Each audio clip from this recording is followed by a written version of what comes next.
right, this is geometry final review problems 61 through 63. All right, so I'm going to go ahead and write the given statements. It's SV is congruent to TU. I'm going to draw the image as well.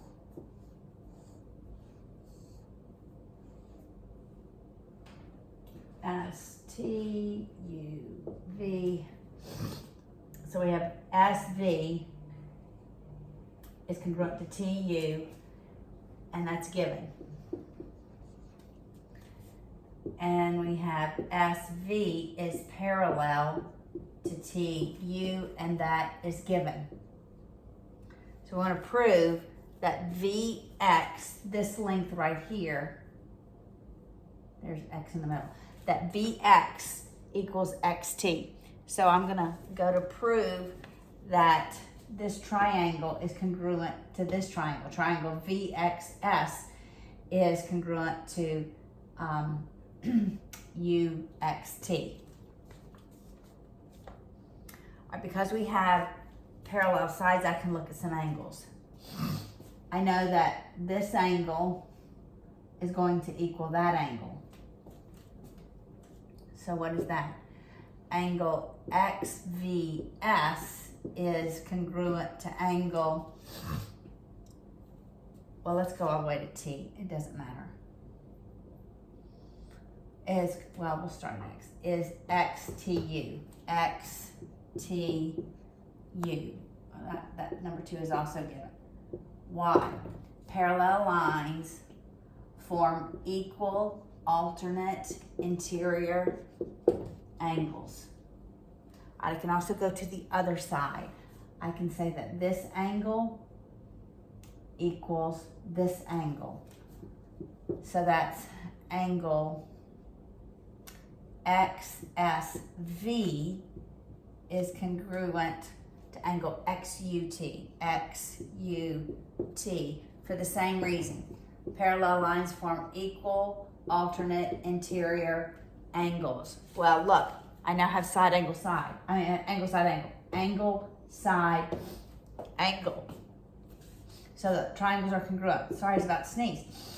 So now we have triangle VSX is congruent to triangle TUX. TUX. Why? Because of angle, side angle. Now I can say VX is VT. Side VX is congruent to XT, right? XT, yeah. XT, because corresponding parts of congruent triangles are equal. All right, number 62. 62 is like a house. There's 2 parts to it. There's the roof part and there's the base part. So you want to see the 2 parts separate. And it's asking for the volume of it. All right, so the volume of it's going to be the volume of the base, that rectangular solid on the bottom, plus the volume of the roof, which is like a pyramid. All right, so we're going to add the 2. So the base rectangular solid is just area of base times height. So it's 2.5 times 3 times 2. All right, so that's the volume of the base. We're going to add to it the roof, which is like a pyramid. All right, so a pyramid is going to be 1/3 area of the base times its height. Its base is 2.5 times 3, and its height is 1.5. All right, that's a light marker in it. So whatever the sum of that is, these 2 products, that is the volume of the dollhouse. All right, the tennis balls. A says, what is the volume of the cylinder? Well, we know a tennis ball touches it. And we know that the diameter of each ball is 13 centimeters. That's the diameter of the tube, of the cylinder. So the volume of the cylinder is area of base times height. So that base, the diameter is 19. So the radius is going to be 19 halves. But the height, because there's 3 tennis balls,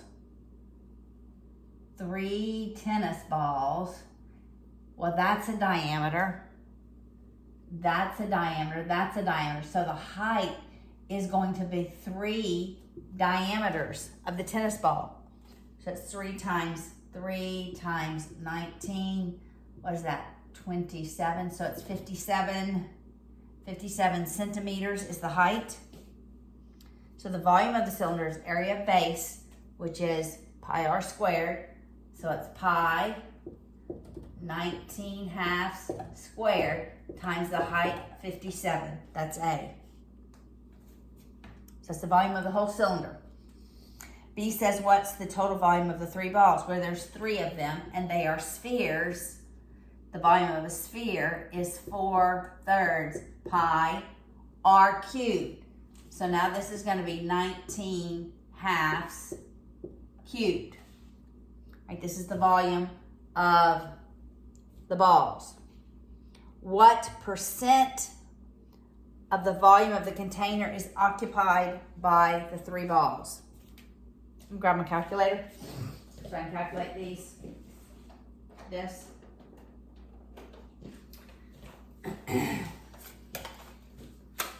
All right.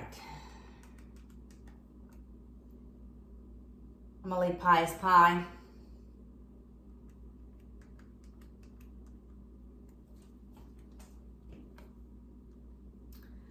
All right, so this is 5144.25 pi. That's the cylinder.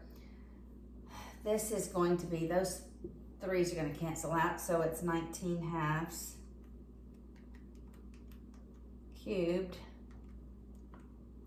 times 4.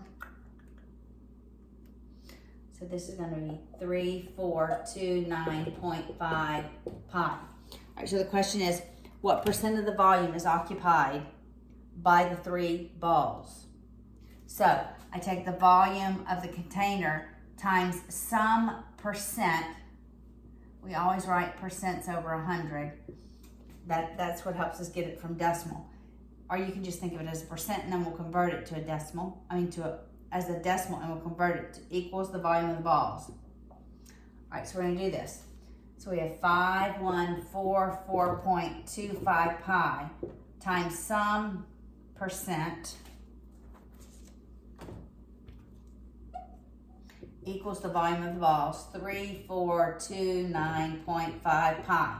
So divide both sides by the volume of the ball, volume of the container. Our pi's cancel out. That cancels out. So the percent is really this 3429.5 divided by 5144.25. It's going to be 2/3. The percent is 2/3. Hit S to D. It's 0.67. But remember to go from decimal to percent, so we move the decimal place. So it's 67%, or 66 2/3.